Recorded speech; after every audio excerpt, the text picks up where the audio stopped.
A phone call interrupted my evening rest at 7:30 sharp. I had just finished dinner and was about to settle into a chair with a book when the old landline on the kitchen table rang. The number was immediately recognized. Wendy.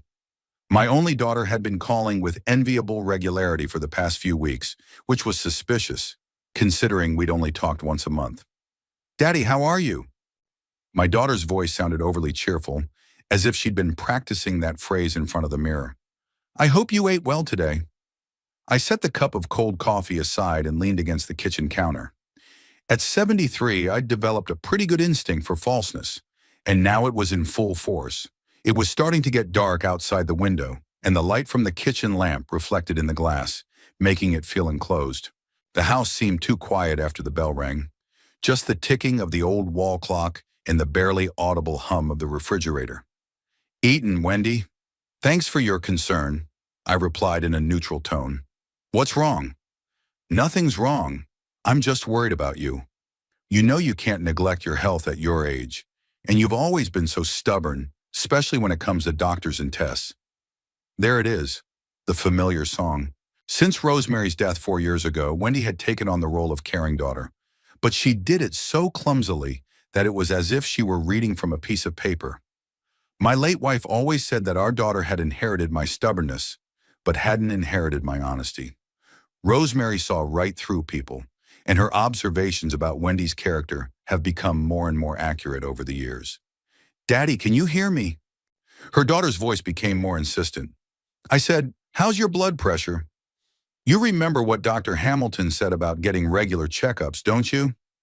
"My blood pressure is fine," I replied, although I had last taken it a month ago. "Wendy, you're not calling to find out how I'm feeling." A pause. I could almost see her gathering her thoughts in her living room, where the walls were covered with expensive paintings and the shelves were filled with knickknacks bought solely to show off her wealth. Wendy was always eager to impress, even her own father. "Look, Daddy," she continued at last, and I could hear her shuffling from foot to foot. It was a habit she'd kept from childhood, when she was begging or lying. "I've been thinking. You remember your old friend Albert? Albert Channing?" "Of course I do. Albert and I had been friends since the Army, when we were both sent to Fort Belvoir for engineering training. Then our paths diverged. I stayed in Farmington, worked as a construction foreman, and he went to Boston and became an architect. But our friendship continued, we corresponded, saw each other occasionally, and after his retirement we became even more in touch. He moved to Connecticut after retirement and regularly invited me to visit, but always did it himself. I remember, so he called me today." Wendy's voice had a note of triumph in it, like a kid who'd found the perfect excuse for skipping school. "I said he missed you and wanted you to come visit. Can you believe that? He even mentioned that some new health center had opened up near his house, said something about massages, therapeutic baths." I frowned and rubbed the bridge of my nose. Albert had never called Wendy. What's more, he hardly remembered her phone number. We communicated directly, occasionally by email, which Albert had mastered in his 70s. If he wanted to invite me over, he would have called me himself, as he always did. Besides, Albert had the same enthusiasm for health clubs as he did for tax preparers. He thought they were a scam for gullible retirees. "Wendy, when exactly did Albert call you?" I asked, sitting down at my desk and pulling out a notebook. The habit of writing down important details had developed over decades of working as a foreman, where any little thing could cost money. "Well, this afternoon, around 2, I think. Maybe a little later." "Dad, you realize how important this is, don't you? You're all alone in this big house with no one around. You can relax at Albert's, get some fresh air, talk to people." "The air's not bad in Farmington," I said dryly, "and there's plenty of people here." "Papa, why are you being so stubborn? It's for your own good. Clarence thinks you should go too. He even offered to help with the road, said he could drive you in his car. You know how worried he is about your condition." "Oh, I see. Clarence is in on it too. My son-in-law worked for a real estate firm called Premium Estate and always took an unhealthy interest in real estate prices in our neighborhood, especially the price of my house. The house, which I had bought 35 years ago for what would now seem ridiculous, had increased in value dramatically in recent years. The neighborhood had become upscale, and young families with good incomes were eager to buy old houses for renovation or demolition. Clarence repeatedly implied that such a large house for one person was an unacceptable luxury. Wendy, what makes you think I need a vacation? I feel fine. I exercise, I walk to the store, I read, I work in the garden. Well, Daddy, she said, a familiar note of irritation in her daughter's voice, which she tried to hide behind a pretense of caring. You're not getting any younger. And besides, when was the last time you went anywhere? You haven't been out since Mom's funeral. It's not right to stay home all the time, like a hermit. That was true, but not completely. After Rosemary died, I did become a homebody, but not from grief or depression, but from not wanting to leave the house unattended. There were too many hunters of other people's property, and not all of them were strangers. Besides, the house was full of memories of my life with Rosemary, and I was at ease here. I had established my routine, I had books, a TV, a small vegetable garden in the backyard. Wendy, how did Albert get your phone number? I asked suddenly. Another pause, longer than the previous ones. Well, I guess you gave it to him at some point, or he found it in a reference book. Dad, what does it matter? What matters is that he wants to see you.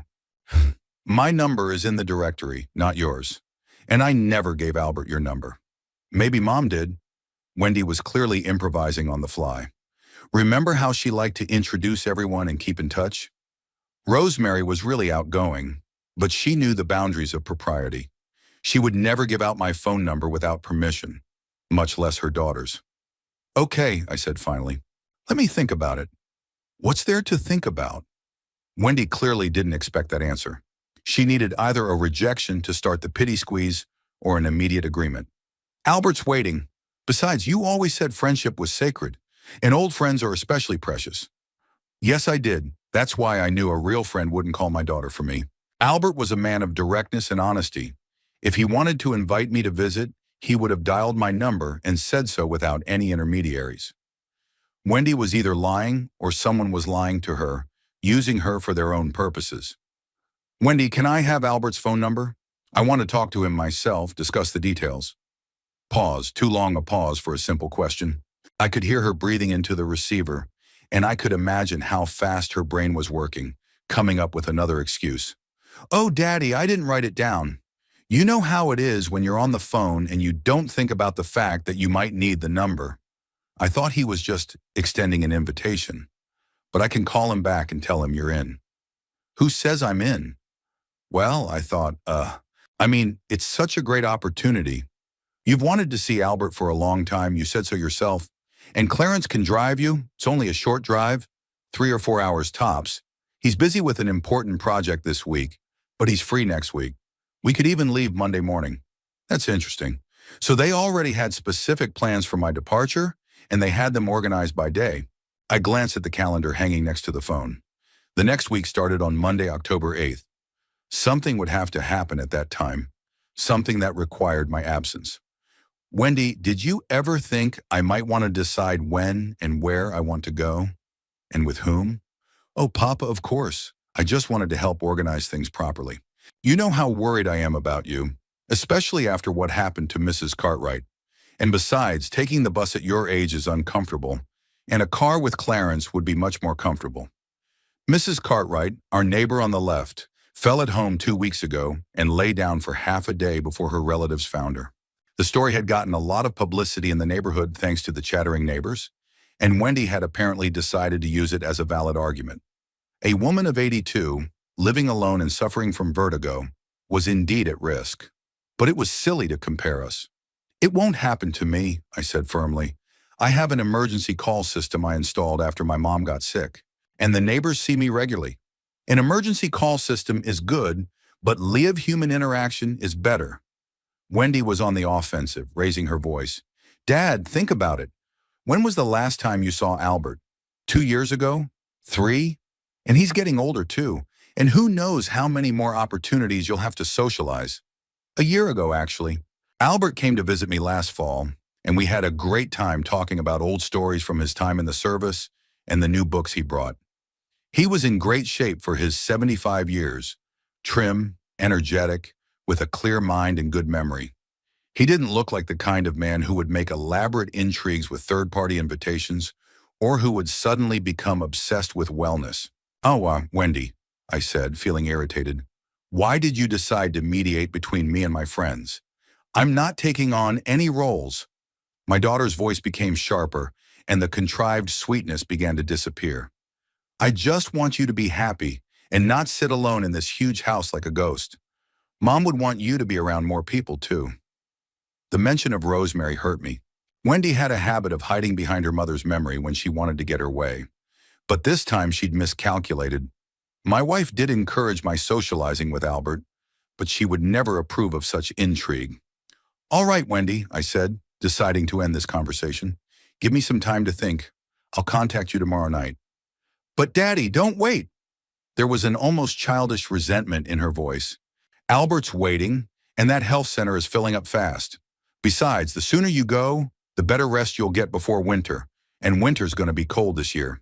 "All right," he chuckles. "Goodbye, Wendy." "Papa, wait. Why don't I come over tomorrow? We could talk it over in person, and I could help you pack." "There's no need," I said firmly. "If I decide to go, I'll do it myself." I hung up the phone and sat in the kitchen in silence, thinking about the strange conversation. 45 years of living with Rosemary had taught me to recognize lies and manipulation, and now all my instincts were screaming that my daughter was deceiving me.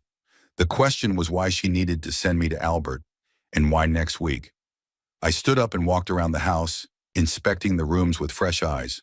The house was really big for one person, 4 bedrooms, 2 baths, a spacious kitchen with a dining area, a large living room with a fireplace, and a study that Rosemary called a library. When we bought it, we planned to fill all these rooms with children and grandchildren. Rosemary dreamed of big family dinners, holidays with a crowd of relatives. But Wendy had always found reasons to postpone motherhood. And now, at 42, she seemed to have given it up for good. Could it be that my daughter was really worried about my loneliness? No, that's not like Wendy. She had never been known for sentimentality or any special attachment to her family. Even as a child, she was more calculating than emotional, and her recent expressions of concern seemed too contrived, too insistent. I went back into the kitchen and pulled an old leather-bound notebook out of the desk drawer. Albert's phone number was written there in Rosemary's neat handwriting. She had always been responsible for keeping the family address book. Tomorrow morning, I'd be sure to call him and find out if he'd really invited me to visit through my daughter. And if not, that means Wendy is up to something, and I need to figure out what it is. In the morning, I called Albert right after breakfast. He sounded surprised to hear about the alleged conversation with Wendy. "Theodore, I didn't talk to anyone about your arrival. And I certainly didn't call your daughter," he said bluntly.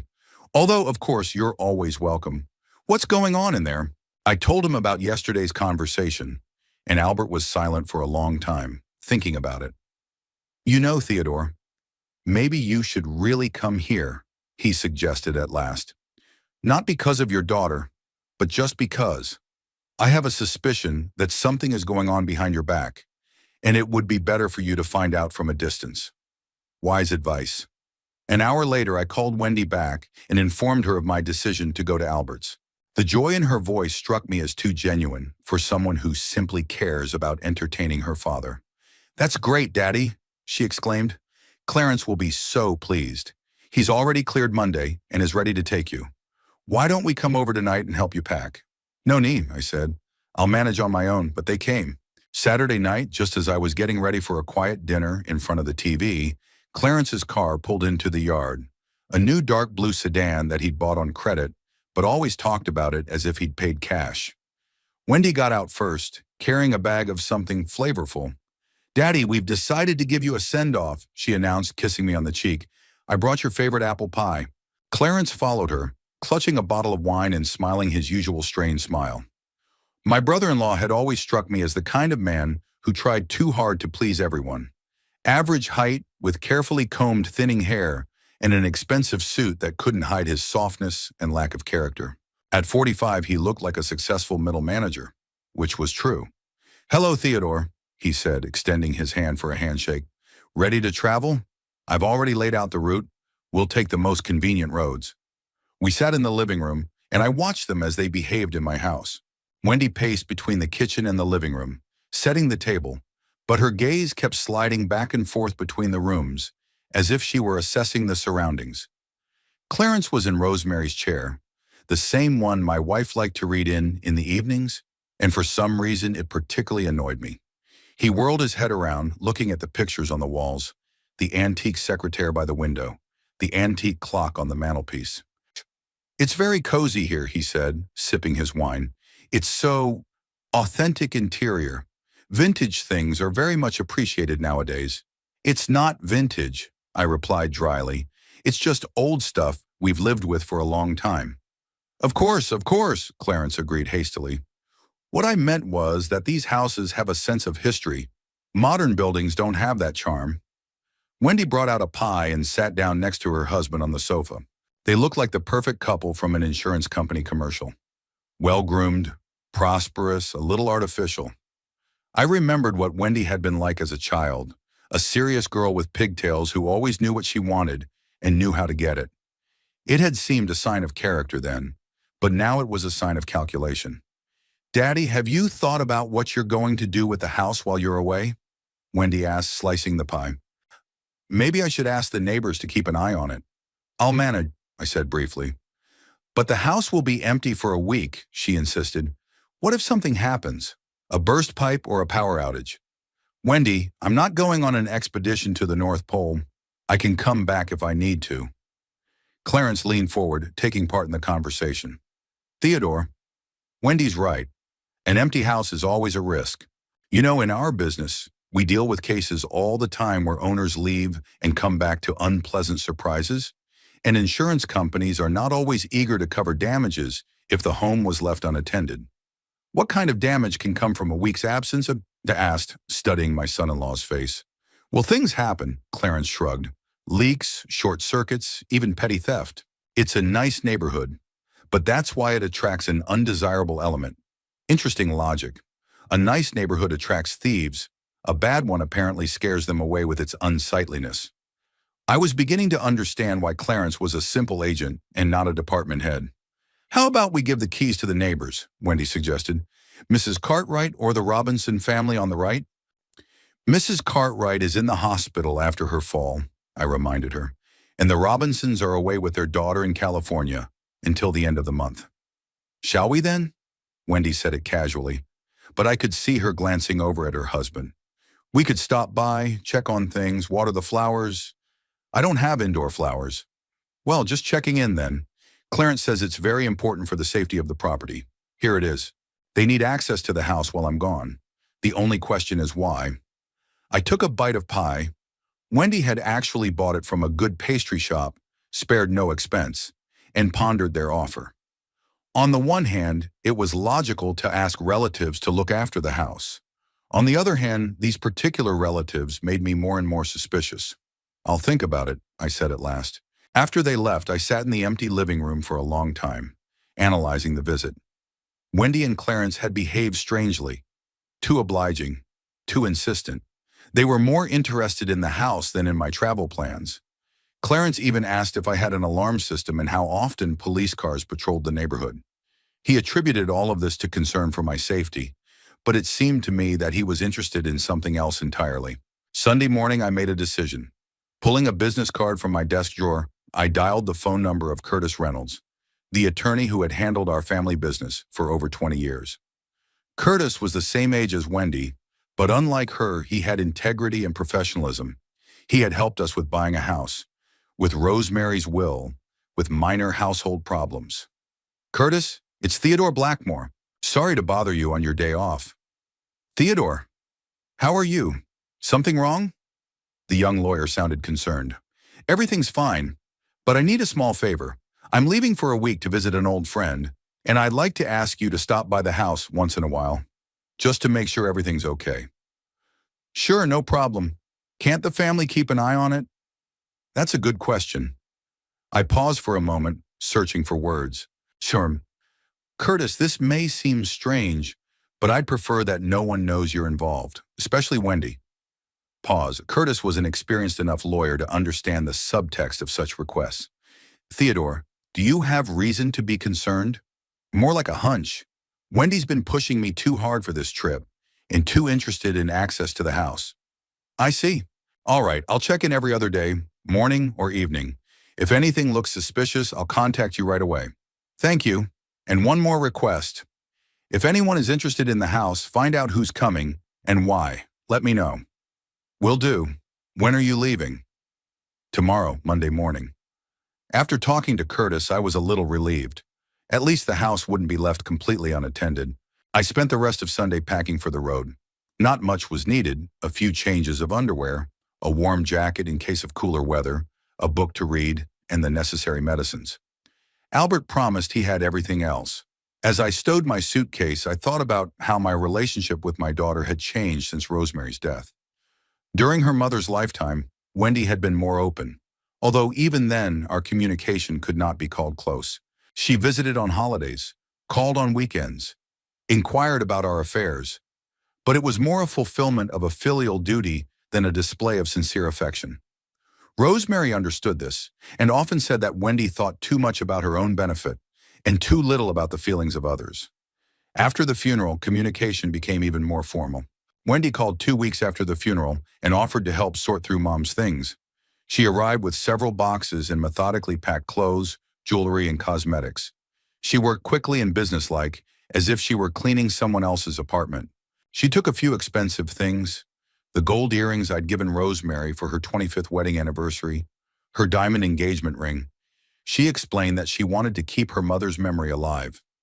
I didn't object, even though I knew Wendy never wore jewelry in that style. Then there were months of almost complete lack of communication. Wendy called rarely, mostly on formal occasions, to wish me a happy birthday, to inquire about my health, to let me know what she was up to. Conversations were short and strained. She never once offered to come to visit, never invited me to her place. It seemed that with my mother's funeral, our communication with her was over. Then suddenly, a few weeks ago, everything changed. Wendy started calling regularly, inquiring about my well-being, offering to help me with household chores. At first I was glad. Maybe my daughter had finally realized the value of family ties. But gradually I began to notice the artificiality of her concern. Her questions were too insistent, her offers of help too specific. She asked about my plans, my health, my financial affairs. She was especially interested in whether I was thinking of moving to a nursing home. Monday was gray and cool. Clarence arrived at 9 o'clock sharp, as promised. He helped me carry my suitcase to the car, and all the way to the Connecticut border, he talked about real estate, housing prices, and the market outlook. He talked a lot and with enthusiasm, but I listened half-heartedly, staring out the window at the scenery. "You know, Theodore," he said when we stopped for gas, "I've been thinking about your house. There's a lot of demand for that kind of property in your neighborhood right now.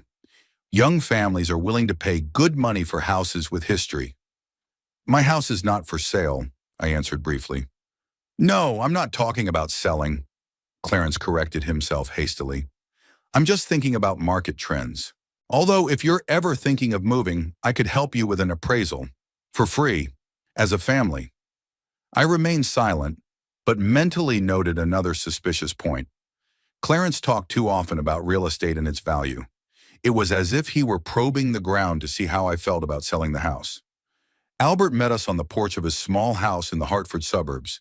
He looked great, tanned, trim, clear-eyed, and with a firm handshake. He thanked Clarence for bringing me and invited everyone over for coffee, but my brother-in-law politely declined, citing important business. "Theodore, I'll see you in a week," he said, getting back in the car. "Call me if you need anything, and don't worry about the house. We'll make sure everything is in order." After I'd seen him off, I turned to Albert. My old friend was looking at me with an understanding grin. "So, Theodore, tell me what kind of family drama you've got going on," he said, patting me on the shoulder. "Judging from your call, it's a big one." Albert's house was exactly as I'd imagined it: small, cozy, with a smart layout and a minimum of unnecessary things. My friend had always been practical, and it showed in everything from the arrangement of furniture to the choice of books on the shelves. The living room had 2 comfortable armchairs next to a large window, with a low table with a chessboard between them. On the walls were pictures from his army years and a few landscapes painted in oil by Albert himself, a hobby he'd acquired after retirement. Chornobatricioning, make yourself comfortable, Albert said as he helped me carry my suitcase into the small guest room. Make yourself at home. My place is simple but comfortable. We settled in the living room with coffee, which Albert brewed the old-fashioned way, in a turbine. Outside the window, the fall wind rustled, knocking the last leaves off the maple trees in the yard. Connecticut greeted us with typical October weather, gray skies and drizzling rain, but the house was warm and quiet. "So," said Albert, settling into his chair, "give me the details. What made your daughter make up stories about my calls?" I told him everything, from Wendy's first suspicious call to the visit with Clarence last night. Albert listened attentively, occasionally asking clarifying questions, and I could see his face growing more and more serious. "You know, Theodore," he said when I had finished, "it looks as if your daughter is preparing something serious, and that something requires your prolonged absence from home. That's what worries me. But what could she be up to? I own the house. The papers are in order. The will was drawn up through a solicitor. Is she aware of the contents of the will? I've been thinking. After Rosemary died, Curtis Reynolds and I had redrafted the will, and I really hadn't discussed its contents with Wendy. She'd probably assumed she'd inherit everything as the sole heir, but she didn't know the specific details. No, she didn't. And anyway, who cares? I'm alive and well, and I'm going to live another 20 years. God willing, Albert smiled. But you know, some people don't like to wait, especially when money's involved. We spent the rest of the afternoon walking around the neighborhood and reminiscing about old times. Albert showed me the local library where he volunteered, a small park with a pond where he fed the ducks, a cafe where he met his neighbors. His life was measured and meaningful, something that many retirees aspire to, but not everyone succeeds. He managed to organize his life in such a way that every day brought pleasure without turning into a meaningless pastime. In the evening, while we were playing chess, my cell phone rang. Wendy. "Daddy, how'd you get here? How are you feeling?" My daughter's voice sounded overly cheerful, as if she was deliberately setting herself up for a positive mood. "I'm fine, Wendy. We had no trouble at all. And Albert, is he happy to see you? Did he say anything about that health center?" Albert, who had heard the conversation, shook his head and pointed at himself to say hello. I decided to check my daughter's reaction. "Albert says hello. He says he is very grateful that you conveyed to him my desire to come visit."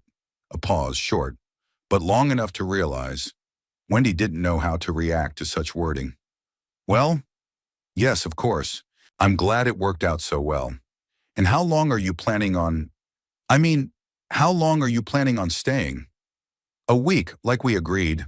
Maybe a little longer, if Albert doesn't get bored." He won't, Wendy said hurriedly. "Take as much time as you need, as long as you're happy." "How are things at home? Is everything all right?" Sure. We haven't checked in yet, but we'll definitely check tomorrow. Clarence says to check the plumbing and electrical, make sure everything's working properly." "Interesting. They're going to come by tomorrow, even though I just left this morning. Apparently they can't wait to get started. Thanks for your concern. Give Clarence my best." "I will. Dad, why don't you give me Albert's phone number, just in case there's an emergency?" "Why do you need his number? You have my cell phone." "Well, I don't know. In case your cell phone runs out of battery or gets lost, I want to know that I can reach you at any time." I looked at Albert, who was watching the conversation with an expression of growing bewilderment. "Wendy, if there's an emergency, call me. Albert doesn't like strangers calling him." All right. Well, you call me more often, okay? So I don't worry." After I disconnected, Albert looked at me silently for a long time. "Theodore, are you sure your daughter is just looking out for your well-being?" "No, I'm not. In fact, I'm almost convinced it's something else." "What is it?" I told him about Clarence's real estate talk, about his interest in the market value of my house, about Wendy's insistence that I borrow the keys while I was away. Albert listened and rubbed his chin thoughtfully.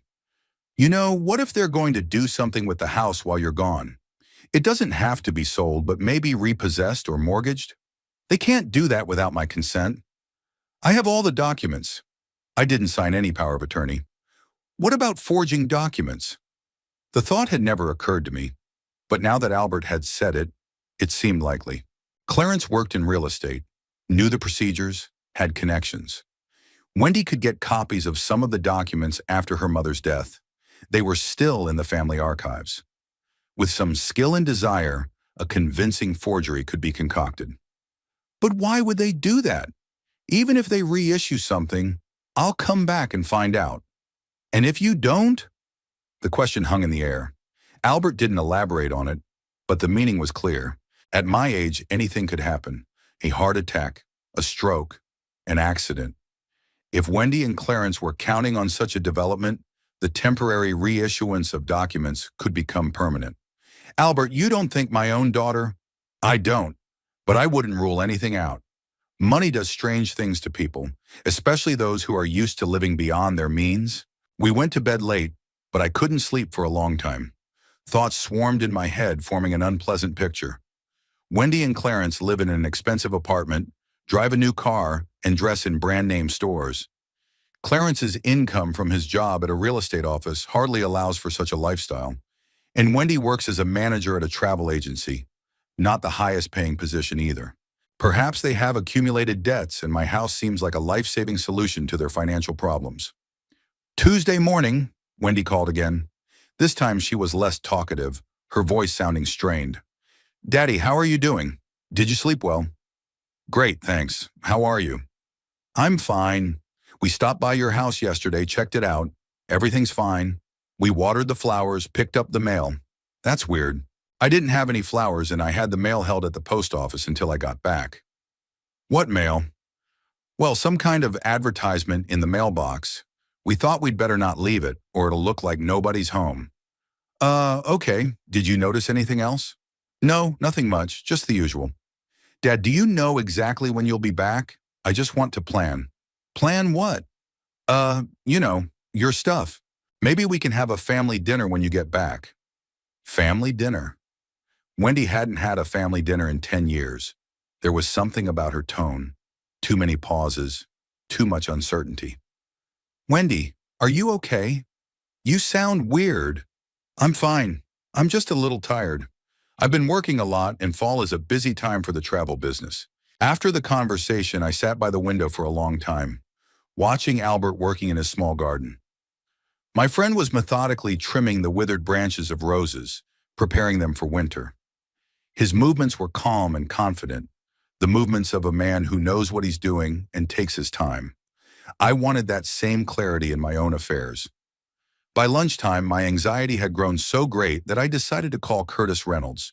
The lawyer answered at once, his voice sounding concerned. Theodore, it's good of you to call. I stopped by your house yesterday evening. There was a car in the yard, lights on in several rooms. It was Wendy and her husband. They were checking to see if everything was okay. Maybe, but they'd been there a long time. I drove by at 7:05 p.m. The car was parked. Then at 10:30, still there. That's a long time for a simple check. What could they have been doing for 3 hours?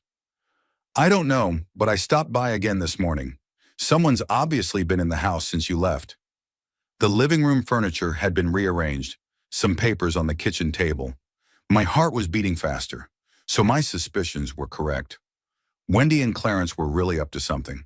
Curtis, can you go over the house again today and take a good look at it?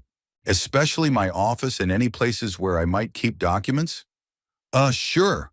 What if I find someone in there? Call me immediately. As I hung up the phone, I found my hands shaking. Albert noticed my condition and put the paper aside. Bad news? I told him about the conversation with the lawyer. Albert listened to me and shook his head. Theodore, it seems to be more serious than we thought.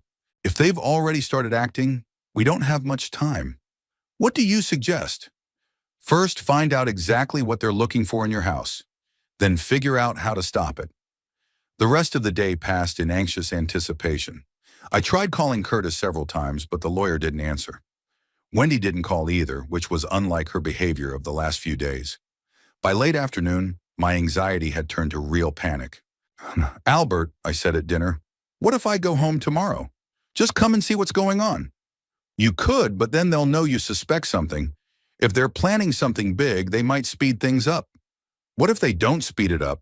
Just put it off till next time. That's also an option. But then you'd know their intentions and you could take action.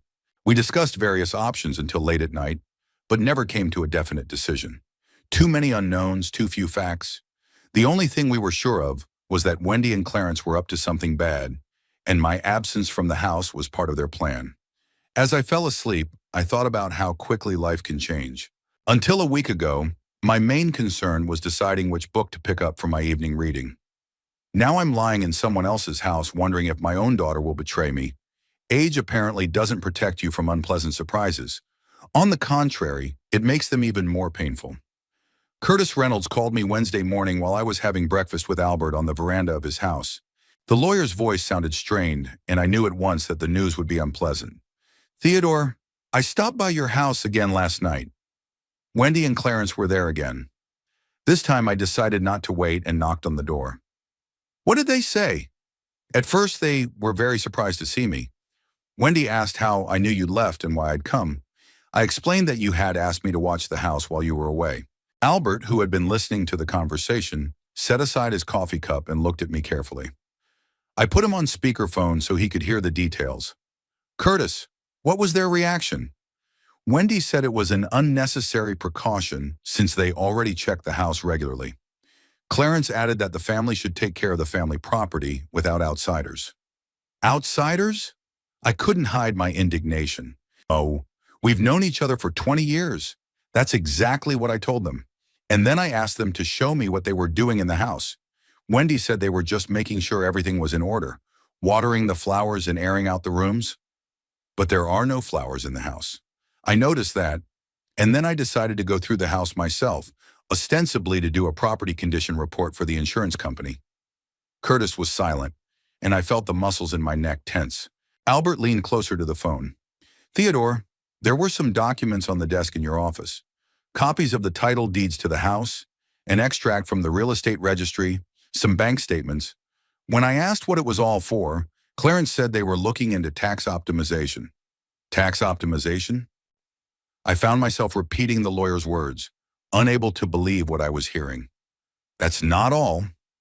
Next to the documents was some paper they tried to hide when I came in. I could make out a notary's letterhead and something that looked like a power of attorney. Albert shook his head and cursed quietly. I felt a chill spread through my chest. "Curtis, were you able to see what kind of power of attorney it was?" "Oh, part of it. It had your name as principal and Wendy's name as attorney. The document looked official, sealed, signed. But I never signed any power of attorney. In fact, if I had, I'd have gone to you, not to some stranger's notary. That's what made me suspicious. Theodore, I'm afraid that your daughter and son-in-law have forged a power of attorney and are going to use it for some kind of real estate transaction." I stood up and walked around the veranda, trying to make sense of what I had heard. So my worst suspicions had been realized. Wendy and Clarence were indeed planning to do something with my house using forged documents. But why? They couldn't sell the house. The buyer would require my personal presence at the transaction. To mortgage it? It's unlikely either. The banks are very thorough in their scrutiny of such transactions. "Curtis, what happened next? How did they react to your questions?" Wendy got nervous. Started saying something about them just wanting to prepare for any changes in your health. Like if something were to happen to you, they'd have to make quick decisions around the house. "What kind of decisions?" Well, that's what I asked too. Then Clarence jumped into the conversation and said that they were looking into the possibility of temporarily selling the house to give you better care if needed. Allegedly, doctors have advised that you prepare for a possible worsening of your condition. "What doctors? I'm healthy as an ox." I asked them about that too. Wendy faltered and said she meant preventative advice for people your age, but it didn't look convincing. Albert signaled me to ask the lawyer what he should do next. "Curtis, what did you do with this information? Did you demand an explanation?" "I said I had to discuss it with you as the property owner. Wendy asked me not to bother you while you were on vacation. They're just preparing for any eventuality." "And you agreed?" "Technically, yes. But this morning I went to that notary office I saw on their desk. I wanted to find out if there was actually a power of attorney in your name." I held my breath. Albert also froze, waiting for me to continue. "Theodore, there is indeed a power of attorney. It's dated the day before yesterday, which is Monday. According to the document, you entrust Wendy with the authority to manage the property, including the right to sell it. It's a forgery. I was on my way to Albert's on Monday. I know, but the document looks official. The notary showed me a copy. It has your signature, seals, all the necessary details. So they forged my signature? It looks that way. But it's not easy to prove it's a forgery. It'll take expertise, which means time and money. Albert took the phone from my hand. Curtis, this is Albert Channing, a friend of Theodore's. Tell me, what are they planning to do with this power of attorney? It's not clear yet. Maybe they're going to sell the house and embezzle the money. Maybe they'll put it up for a loan. Either way, they can dispose of the property without Theodore's knowledge. What if Theodore comes home and claims the power of attorney is forged? Then there'll be legal action. But while it's going on, the deal may already be done. And it's very difficult to undo a real estate sale to a third party acting in good faith. I picked up the phone again. Curtis, can we stop them right now? File a police report or something? We could try, but no crime has been committed yet. The power of attorney's been executed, but it hasn't been used. Wendy can say it was prepared in advance at your request, and you just forgot about it. But I didn't sign anything. You'll have to prove it. Theodore, the most sensible thing to do is to go home immediately and tell the notary in person to revoke the power of attorney. Albert nodded, agreeing with the lawyer. Curtis, what if I arrive today? Would I be able to officially revoke the document? You could, but then your daughter will realize that her plan has been discovered. Let her realize that. I'd rather have an open conflict than go behind my back. After we finished talking, Albert and I sat in silence for a long time. The sun was already high and the birds were singing in the courtyard, but the mood was not spring-like. Theodore, Albert said at last, I understand how difficult this is for you, but you must act quickly before they sell the house. Albert, maybe I'm wrong. Maybe Wendy's really just preparing for my health problems. With a fake power of attorney? Theodore, you heard yourself. It's dated while you were on the road. That's straight up fraud. I pulled out my cell phone and dialed Curtis's number. Curtis, I'm coming back. Today. Can you meet me at the notary's office tomorrow morning? Sure. How will you get there? Tum-tum, bus, or a cab. It doesn't matter. Theodore, don't you think we should talk to your daughter first? Find out exactly what she's planning? I've been thinking. Maybe the lawyer was right. A direct accusation of fraud could ruin my relationship with Wendy forever. But what if she really did have good intentions? All right, I'll go home and talk to her first, and then I'll decide what to do next. That's reasonable. But be careful. If they've gotten this far, they may go to extreme measures. What kind of extreme measures? I don't know. But people who are willing to forge documents can go to a lot of other trouble. After talking to the lawyer, I started to pack for the road. Albert helped in silence, but I could see in his face that he was worried. Theodore, why don't I come with you? He suggested when I was packing my suitcase. No, Albert.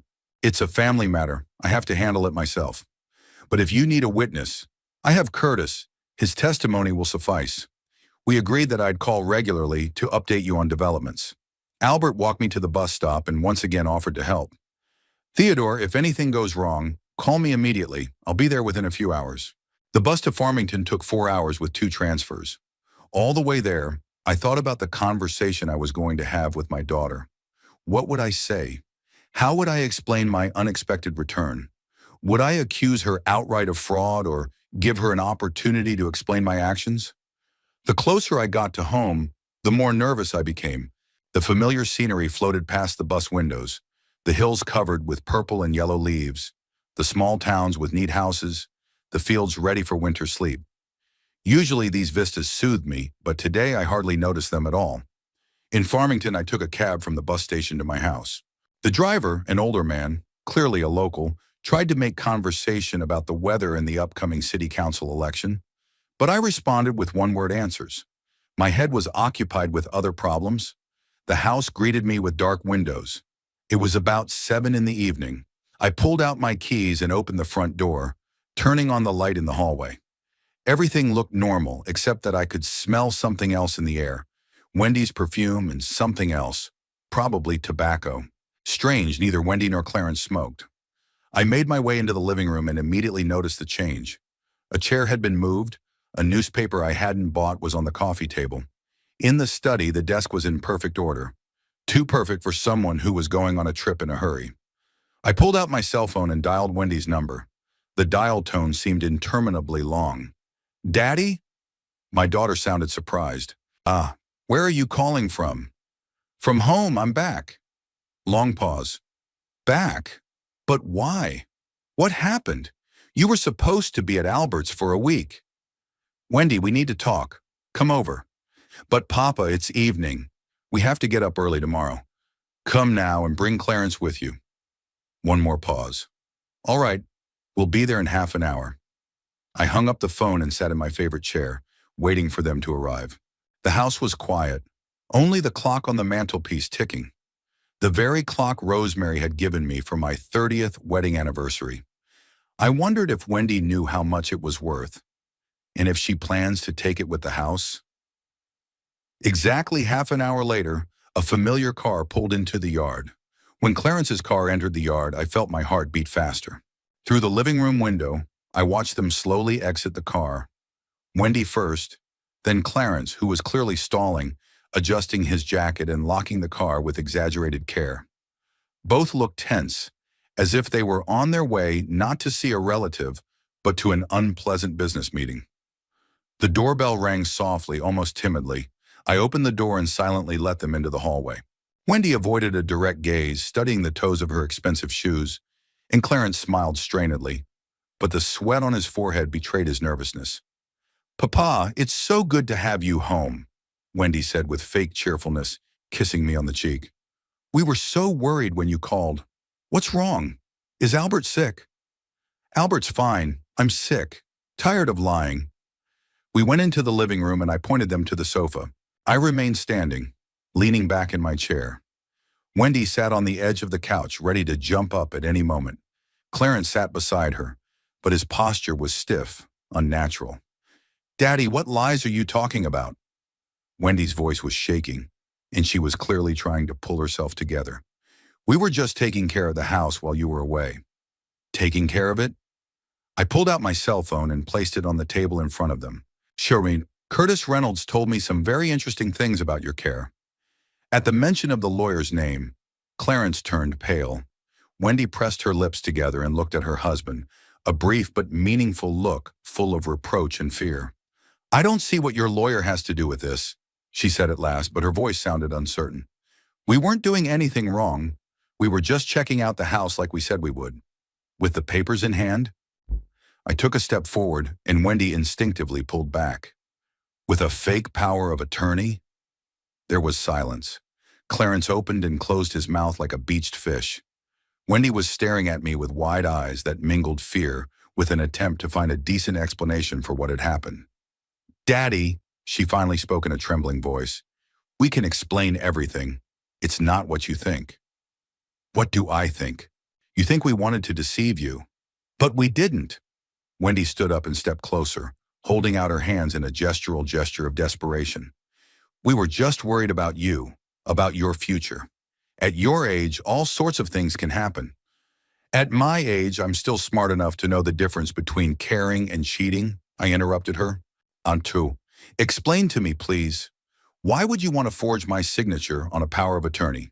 Clarence finally spoke, his voice hoarse. "Theodore, we didn't forge anything. We just prepared the document in case something happened to you, so we can make quick decisions about the house. The document is dated Monday. I went to Albert's on Monday in your car, Clarence. When exactly was I supposed to sign this paper? On the road? Or do you think I'm suffering from memory lapses?" Wendy sank back onto the couch and covered her face with her hands. Her shoulders were shaking, whether from sobs or nervous tension. "Daddy, we didn't mean to hurt you," she mumbled through her fingers. "It's just that we're having money problems. Serious problems." "What kind of problems?" Clarence looked at his wife, then at me. "Loans," he said quietly. "A lot of loans. For the apartment, the car, credit cards. We thought we could handle it, but interest rates went up, and now we owe the banks more than we earn." "And you thought my house would help you solve your financial problems?" "No, we didn't," Wendy shrieked, raising her head. We were thinking of mortgaging the house temporarily." Get a loan against its value, pay off our debts, and then gradually pay it all back. Without my knowledge? With forged documents? We were afraid you wouldn't understand. Clarence spoke faster and faster, the words jumbling and bumping into each other. You always said the house was a family treasure, that it couldn't be touched. And we're in this situation? Nah, you got into this situation by your own stupidity, I said harshly. And you thought I should pay for it. Not like that. Wendy jumped up from the couch and started pacing around the room, waving her arms. We wanted to do everything quietly, neatly. Take out a loan, pay off our debts, and then tell you honestly and pay you back. What if we couldn't pay you back? What if the bank demanded we sell the house? We could have. There was a hysterical note in her daughter's voice. Clarence is getting a promotion next year. I have career prospects too. Wendy, you're 42 years old, I said tiredly. There's no such thing as career advancement at 42. There's only career decline. Clarence stood up and walked over to his wife and put his arm around her shoulders. Theodore, we realize how badly we've acted. We're willing to do anything to make things right. Tell me what needs to be done. Well, for starters, we need to explain how far you've gone in your machinations. Have you used the power of attorney yet? No, Wendy answered quickly. We just prepared the documents, explored the possibilities. We didn't sign anything. We didn't make any deals. What were those papers in my office? Curtis saw the bank statements. Clarence coughed awkwardly. We were just making inquiries about the value of the house. We wanted to see how much we could expect to get. That doesn't mean we were going to do anything. Then why the fake power of attorney? Pause. Wendy and Clarence looked at each other, and I realized they didn't know how to answer that question without admitting to deception. Dad, Wendy finally said, we were afraid that time might be running out. Banks take a long time to process applications. They require a lot of documents. We wanted to prepare everything in advance so that we could act quickly in case of emergency. An emergency? I felt anger rising in my chest. Are you waiting for me to die? No, they exclaimed in unison. Then what's the emergency? I am healthy, I have a clear mind, I am capable of making decisions about my own property. If you'd come here and been honest about your problems, I might have considered helping you. But you chose deceit, Wendy cried again, this time for real. Tears streamed down her cheeks, smudging her carefully applied makeup. We didn't mean to upset you, she sobbed. You've been through enough since Mom died. We thought we'd solve the problem on our own, without involving you. On your own, I grinned bitterly. At my expense, is that called on your own? Clarence tried to take the initiative. Theodore, I understand your anger. What we did was wrong, but let's try to find a way out of the situation. You don't want your daughter to declare bankruptcy, do you? And you didn't want me to know about your plans for my house? We wanted to tell you later, when things were settled. Wendy wiped her eyes with a handkerchief. Honestly, we weren't going to keep it a secret forever. I walked to the window and looked out at the dark yard. The bare branches of the old oak tree that Rosemary and I had planted when we bought this house were visible in the light of the street lamps. It had been a thin sapling then, but now it was a mighty tree with a thick trunk. How many years we've lived here. How many memories are tied to every corner, every room. And my own daughter was willing to sell it all to pay off her debts for a life of luxury. Daddy, Wendy's voice sounded pleading, say something. We'd do anything to make things right. Anything? I turned to them. What if I told you that trust is lost forever? That I no longer want to do business with you? Don't say that. Wendy jumped up from the couch and ran over to me. You're my father. We're family. Family? I pulled away from her. Family is when people support each other, not cheat on each other. Family is when people come and ask for help in a difficult situation, not forged documents. Clarence stood up and walked over to us. Theodore, give us a chance to make things right. We'll destroy the power of attorney, forget about the loan against the house. We'll find another way to solve our problems. What other way? I don't know yet. Maybe we sell the apartment, move to something simpler. Maybe I'll get an extra job. The main thing is no more cheating. Will the debtors wait for you to find an extra job?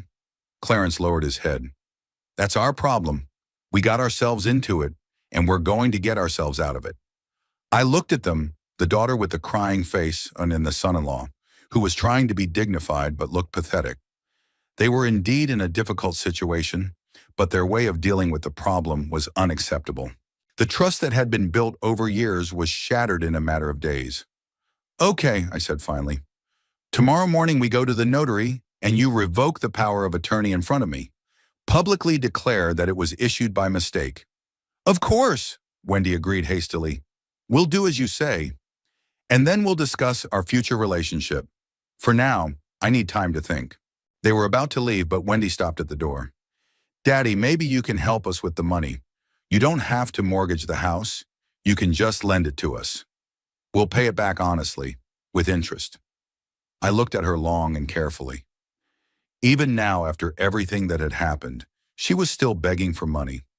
Not really apologizing, not really repenting for what she had done, just looking for other ways to get what she wanted.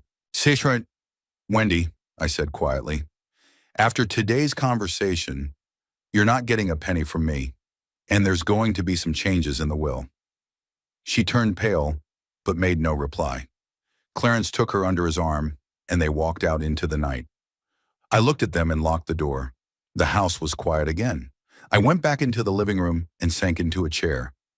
My hands were shaking from anger, from frustration, from exhaustion. My only daughter had turned out to be capable of deceit and betrayal.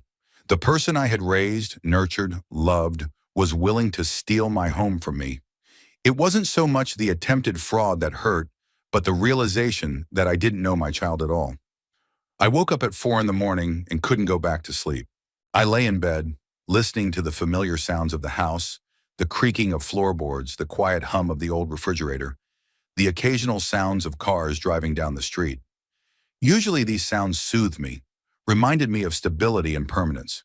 Today they seemed alien, as if the house itself had changed after yesterday's discoveries. At 5:30, I got up, showered, and dressed. I brewed a strong cup of coffee in the kitchen and sat at the table, thinking about the day ahead. There was an appointment at the notary's office at 9 in the morning. Curtis was to arrive at 8:30. Wendy and Clarence by 9. Technically, it was simple. They revoke the power of attorney, admit the mistake, and the case was closed. But I realized that nothing was closed. On the contrary, everything was just beginning. I called Albert. My old friend answered in a sleepy voice, but quickly came to his senses when he heard my story about yesterday's conversation. "I'll make him." "Theodore, how are you feeling?" he asked when I was finished. "Like a man betrayed by his closest relative. You know, Albert, I thought nothing could surprise me at my age. Turns out I could be wrong. What are you going to do next?" "First, I'm going to officially revoke the power of attorney. Then, I don't know. There's a lot of things I need to rethink." "Theodore, I understand your pain. But remember, Wendy is still your daughter. People sometimes do stupid things when they're in difficult situations." "Stupid things?" I felt my anger rising again. "Albert, forging documents is not stupid. It's a crime." "You're right. But think about what comes after. You're still a family." "Are we?" After talking to Albert, I walked through the house, looking around with different eyes. Every room was filled with things related to Wendy. Pictures of her childhood and adolescence, crafts she'd made at school, books given for birthdays, a framed college diploma on the study wall, her room on the second floor, which I hadn't touched since she moved out on us. Was it all fake? Did those sweet memories hide a calculating man capable of deceiving his own father? Or had something changed later as Wendy grew older, married, faced financial difficulties? At 8 in the morning, Wendy called. Her voice sounded tentative, almost timid. "Daddy, good morning. How are you feeling?" "I'm fine." "We were up all night, thinking about what happened. Dad, we really realize how stupid we were." "Stupid is an understatement." "Yeah, you're right. It was terrible of us. We're willing to do whatever it takes to make things right. We're meeting at the notary's at 9 a.m.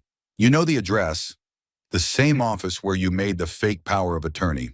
Dad, don't be so harsh. We're family." "We'll see." Curtis arrived at 9:30. My lawyer looked official and serious. A dark suit, a briefcase with documents, a stern expression on his face. He scrutinized the house, especially my office. took pictures on his phone. Theodore, did you check to see if anything valuable was missing? He asked, examining the contents of the desk. I didn't notice anything missing, but to be honest, I haven't looked specifically. It's worth checking. If they were willing to forge documents, they might have taken something else. The wife's jewelry, for example, or documents that could be used for other frauds. I made my way to the bedroom and opened Rosemary's jewelry box. All the jewelry was there, except for the ones I'd given to Wendy myself after the funeral. The safe contained important documents, bank statements, old photographs. Nothing had been touched. Sure money won. Looks like they limited themselves to the house, I said to Curtis as I went back to the office. Or maybe they just hadn't gotten to the rest. The notary's office was in the center of town, in an old brick building next to the city hall. Curtis and I arrived 5 minutes before the appointed time. Wendy and Clarence were already waiting at the entrance. They looked distressed, Wendy pale, with dark circles under her eyes, Clarence crumpled and avoided a direct look. The notary, an elderly woman with gray hair and attentive eyes behind her glasses, met us in her office. A folder of documents was already on the desk. So, she said, studying the papers, Mr. Blackmore wishes to revoke the power of attorney granted in the name of Mrs.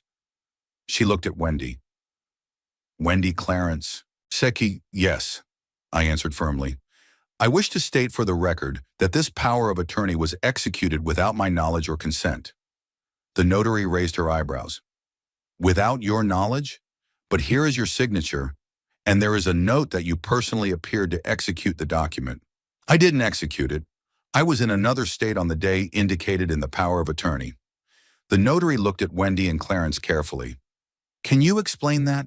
Wendy clasped her hands together and spoke in a trembling voice. We made a mistake. We thought my father had asked us to do the paperwork beforehand, but we must have misunderstood his request. You misunderstood the request to forge a signature? Curtis leaned forward. Or a request to falsify the appearance of the principal. Clarence turned even paler. We didn't mean to deceive anyone. We just wanted to prepare the documents just in case. Prepare documents with a forged signature just in case? The notary spoke softly, but her voice was metallic. Mr. Clarence, do you understand the gravity of the situation? I do. We are prepared to correct the mistake. This is no longer a mistake, but possibly a criminal offense. Wendy jumped up from her seat. We didn't hurt anyone. We didn't use the power of attorney. We didn't make any transactions.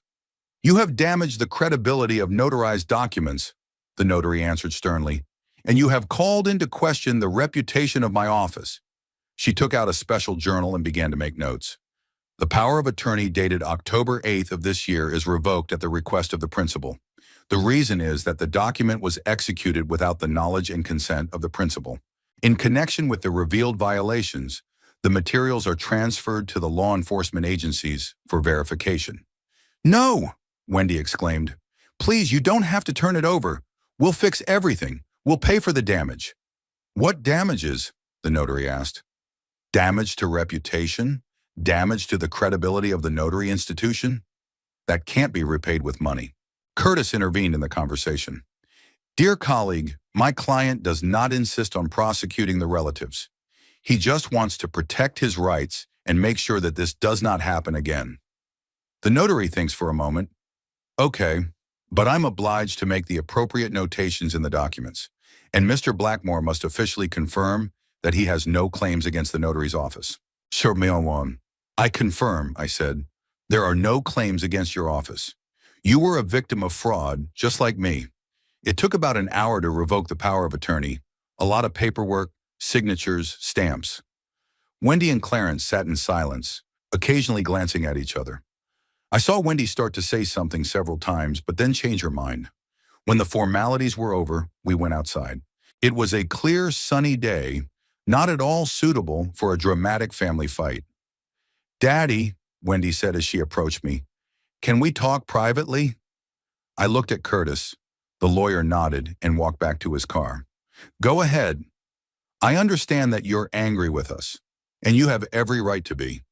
But please don't tear things up completely. We can really fix this. How? So, we find another way to solve our problems. Sell the apartment, take out a smaller mortgage, Clarence will look for a second job. The key is no more deception, no more secrets. Wendy, it's not just about the deception. It's that you were capable of it. I don't know who you are anymore. I'm your daughter. There were tears in her voice. I just got into a bad situation, and I got scared. People sometimes do stupid things when they're afraid. What were you more afraid of? Bankruptcy or me refusing to help you? Wendy hesitated. The question hit the spot. Yeah, I didn't know how you'd react. You've always been so principled, so strict about money, and we got into debt because we wanted to live the good life. So you thought it was easier to deceive your father than to admit your own mistakes? It's not easier. It's harder, she cried for real. Do you think it was easy for me to deceive you? Making up the story with Albert, forging documents? I hated myself for it every minute, but I kept doing it because I couldn't see any other way. Clarence, who was standing at a distance, came over to us. Theodore, I take full responsibility. It was my idea, my initiative. Wendy just agreed because she loves me. Very noble, I said dryly. But it was a decision you both made. What will it take for you to forgive us? Wendy asked. I looked at them, at the adults who stood before me like guilty children, and apologized. They were truly remorseful, but remorseful not for deceiving me, but for getting caught. Wendy, forgiveness is not something that can be earned or bought. It's something that comes naturally when trust is rebuilt. And trust takes years to rebuild. So we still have a chance? I don't know. I don't know yet. We parted in front of Clarence's car. Wendy wanted to hug me goodbye, but I pulled away. Too soon for a hug, too freshly wounded. Curtis drove me home and stopped by for a cup of coffee. We sat in the kitchen discussing the legal aspects of what had happened. Theodore, technically, the case is closed. The power of attorney has been revoked. The documents have been canceled. But I'd advise you to take additional security measures. Like what? Install alarms, change the locks, notify the banks that all transactions on your property must be done in person. You think they might try again? I don't know, but it's better to be safe. That evening after Curtis left, I was alone in the big house.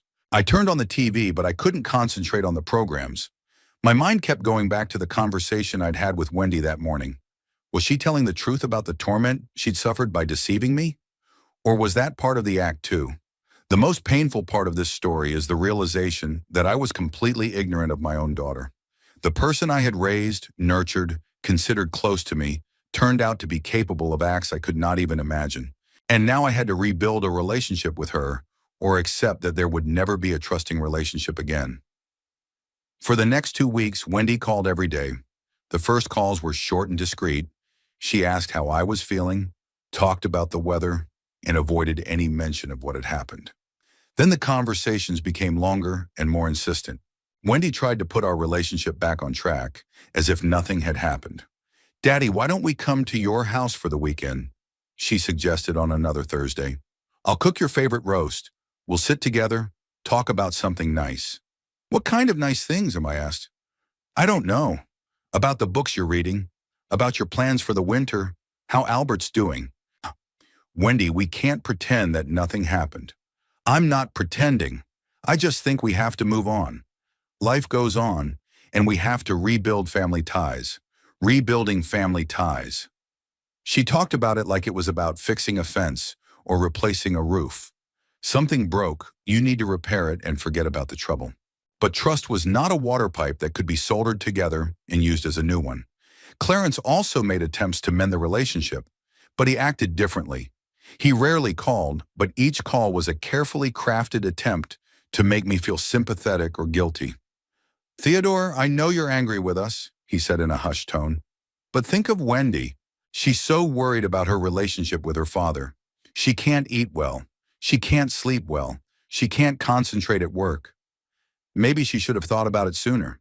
Of course, we both know what we did was wrong. But we're a family, Theodore. And families are supposed to forgive each other. A family should be honest with each other. You're right, and we're willing to be honest. Would you like me to tell you the truth about our debts? Show you the bank statements, the loan agreements?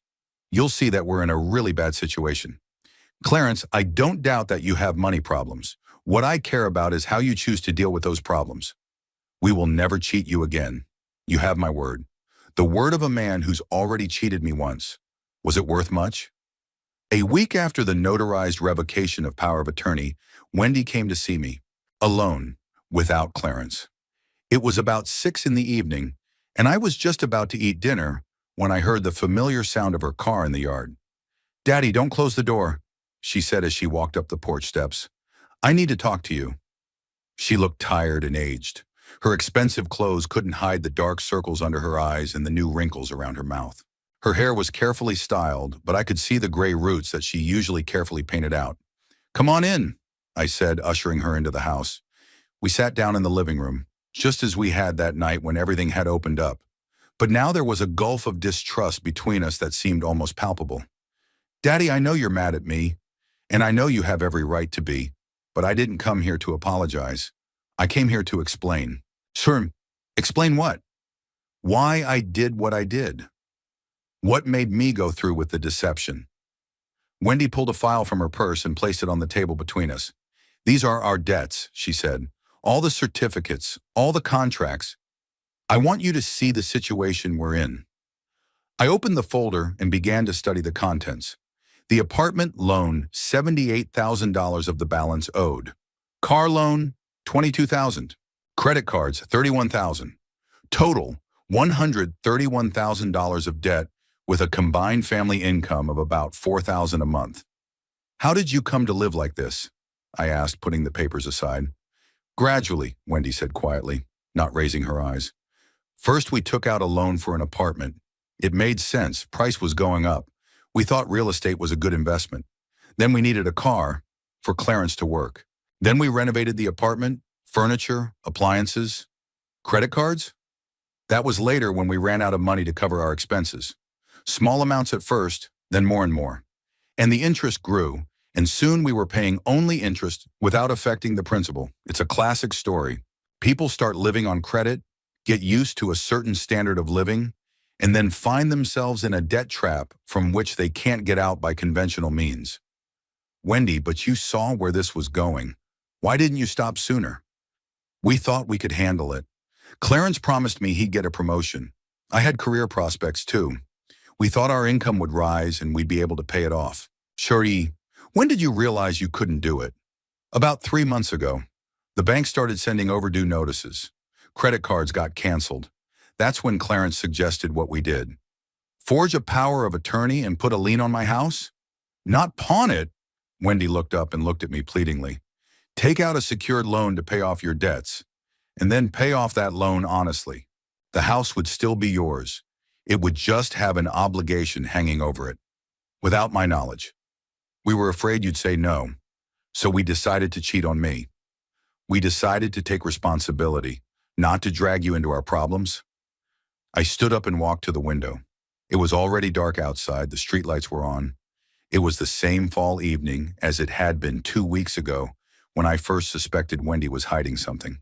"Elmore, Wendy, you know what I find most upsetting about this story?" "What?" "Not that you got into debt. It's not that you wanted to pick my pocket. It's that you thought I was so heartless that you didn't even try to ask for help honestly." She stopped talking. I turned to her. "Did you really think I'd deny my own daughter help if she asked humanely?" "Yeah, I didn't know. You were always so principled. Said everyone had to take responsibility for their own actions. So you thought it was better to cheat on me? I thought I could fix it before you found out. Solve the problem and then tell you about it like it's something that's in the past. What if I couldn't? If the bank had demanded the house be sold?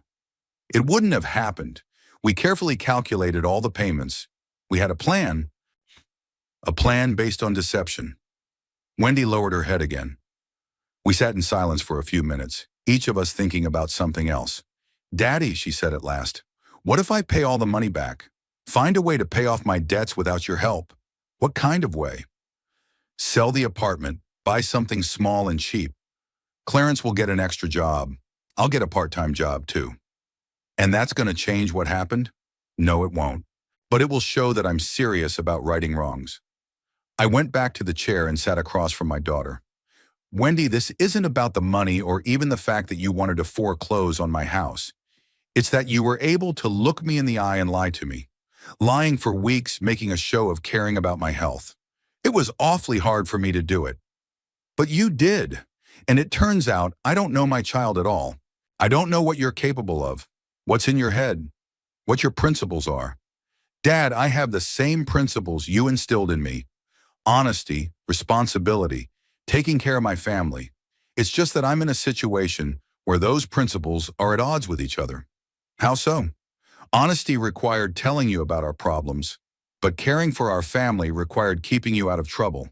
Responsibility demanded that you find a solution. And the only solution we saw required some dishonesty. Interesting logic. Wendy was trying to portray the deception as caring for me. She may have even believed it herself. Wendy, do you realize that if it hadn't been for Curtis, I might not have found out about your scam until after the house was mortgaged? We would have told you. When? After the deed was done? We planned to tell you in a few months when the situation had stabilized. I mean, you'd have put me on the spot. Dad, we were really going to pay it all back. We had a clear repayment plan. I looked at her carefully. Wendy sounded sincere, and maybe they really did plan to pay the money back. But they also planned to hide the very existence of the debt from me until it was too late to change anything. All right, I said. Let's say I believe your intentions weren't so bad.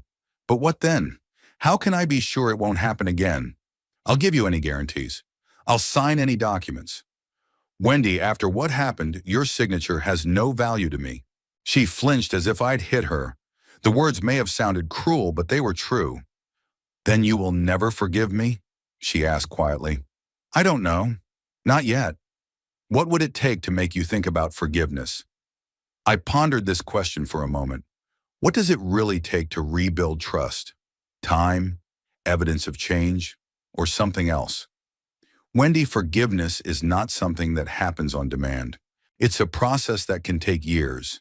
And it doesn't start with asking for forgiveness, but with real behavioral change. I'm ready to change. We'll see. She was about to leave, but stopped at the door. Daddy, can I call? Not every day, but once in a while? You can. And maybe come over once in a while. Maybe. After she left, I sat in the living room for a long time, thinking about the conversation. Wendy seemed sincere in her remorse, but sincerity is no guarantee that it won't happen again. People can sincerely regret their actions and yet be willing to repeat them under the right circumstances. The big question was whether Wendy had changed as a person or whether she just regretted getting caught, and whether I was willing to risk giving her another chance to prove her honesty. The decision came to me a month after my last conversation with Wendy. I spent the entire month of November thinking about the situation, weighing all the arguments, trying to figure out how I really felt. Wendy called once a week. Short, careful conversations about the weather, my health, her attempts to find a solution to my financial problems. She'd actually put the condo up for sale and moved into a small rented apartment on the outskirts of town. Clarence took a second job selling cars at a car dealership on the weekends. But every call from her reminded me of what had happened. I caught myself analyzing every word, looking for clues and innuendo. Listening to her stories about her difficulties, I thought, is she telling the truth or is she trying to sympathize again to achieve some goals?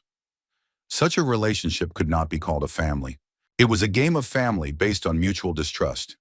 The impetus for the final decision was a surprise visit from Clarence. He came on a Saturday morning while I was working in the garden, preparing the roses for winter. When I heard the sound of a car, I looked out from behind the house and saw him getting out of his old shabby car. Apparently, he'd had to sell the old, more expensive one. Theodore, can I talk to you? He asked, coming closer. Clarence looked tired and aged. His expensive suit had been replaced by a simple jacket, his carefully combed hair more careless. Speak, I said, still working the bushes. The thing is that we have a new problem, a serious problem. I straightened up and looked at my son-in-law. There was a familiar note in his voice, the same one he'd used when he'd talked about the debt, a mixture of despair and hope that someone else would solve his difficulties. What problem? Wendy's sick. The doctors say she needs surgery, expensive surgery that our insurance won't cover. What's wrong with her? Gallbladder problems, stones, inflammation. If we don't operate now, she could have peritonitis. I put the garden shears aside and looked at Clarence closely. His eyes were running. He was shifting from foot to foot, all the same signs I'd learned to recognize. Clarence, when exactly did Wendy get sick? Last week. At first we thought it was just an upset stomach, but then it got worse. The doctor said she needed surgery right away. And how much does the surgery cost? $35,000. We don't have that kind of money, and banks don't give loans to people with our credit history. That's an interesting coincidence. Exactly what they needed to pay off some of their worst debts. I pulled out my cell phone. What's the name of the hospital where Wendy is lying? She's not, Clarence said hastily. I mean, not yet. The doctor said we could wait a few days until we found the money. Then the operation is not so urgent? It is, but, well, it could be a week or two. I dialed Wendy's number. She answered in a cheerful, healthy voice. Daddy, how are you? What a surprise. Wendy, how are you feeling? I'm fine, thank you. Why? Clarence says you're sick. You need surgery. Long pause, too long. Oh yes, surgery. Well, it's not too bad yet. The doctors say we can wait. What's the diagnosis? Gallbladder. Stones. Any pain? Sometimes. Not too bad. I looked at Clarence, who realized the conversation wasn't going as planned. Wendy, why didn't you tell me about your illness? I didn't want to upset you. You're already worried about us. Oh, I see. Feel better. I disconnected the phone and turned to Clarence. Get out. Theodore, but get out of my house immediately and don't come back here. But the operation. What operation, Clarence? Wendy's as healthy as a horse. You're trying to trick me again. No, we're not. Get out. Clarence stood there for a few seconds, then turned and walked briskly to the car.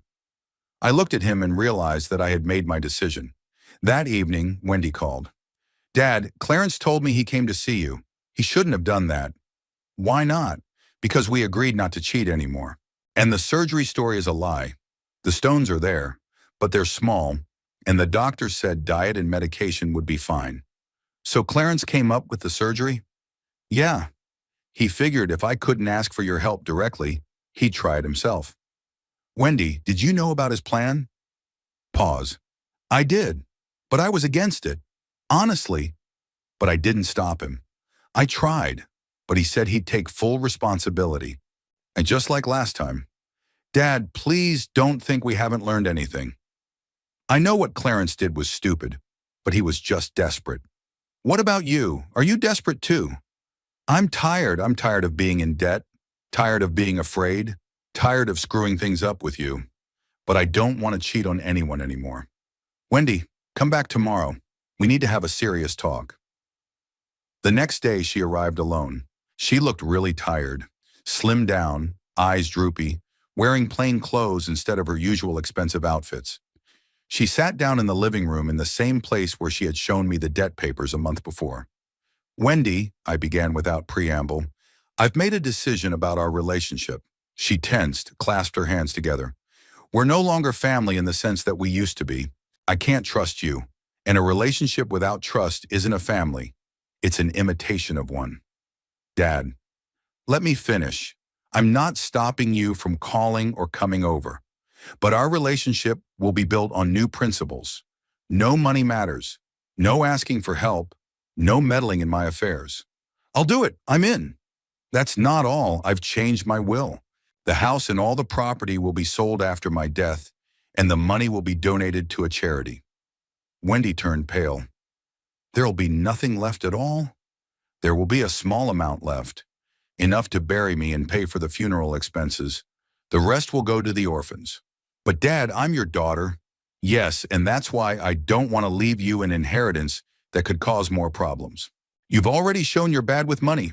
What if I change? If I prove that I've learned to be responsible, then you could provide for yourself without an inheritance. We sat in silence for a few minutes. Wendy was crying quietly, not sobbing, just tears running down her cheeks. So you don't love me anymore? She finally asked. I do, but love and trust are different things. You can love someone and still realize that they're capable of hurting you. Is there any chance you'll ever change your mind about the will? There's a chance, but it would take a long time, and you'd have to change dramatically. How much time? I don't know. maybe 5 years, maybe 10, or maybe never. Wendy got up and walked over to the window and looked out into the yard where I had recently been working with the roses. Do you remember when I helped you in the garden as a child? She said quietly. You taught me how to recognize the varieties of roses, showed me how to prune them properly. I remember. It seemed to me then that we would always be so close, that you would always trust me and I would always earn that trust. It could have been, if I hadn't made a mistake, if you hadn't chosen deceit over honesty. She turned to me. Daddy, I'm going to try to change. Not for the inheritance. To be your daughter again? We'll see. After she left, I was left alone in a house that now knew its fate. After I died, it would be sold and the money would help children who had no parents.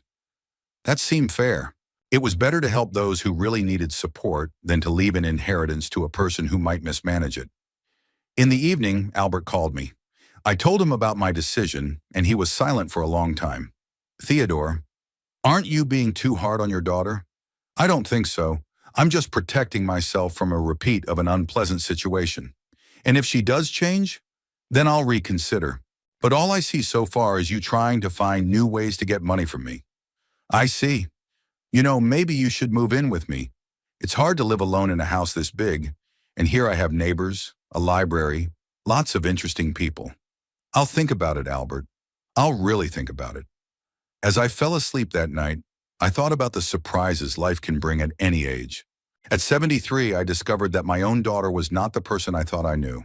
To know. It was painful, but at the same time it freed me from illusions.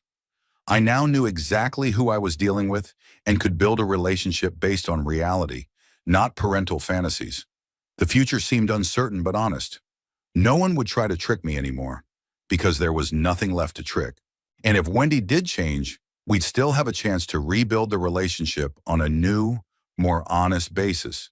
If not, well, I can live without the fake family idyll.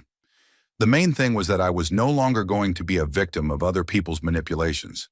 At any age, a man has the right to honesty and respect, and I intended to defend that right.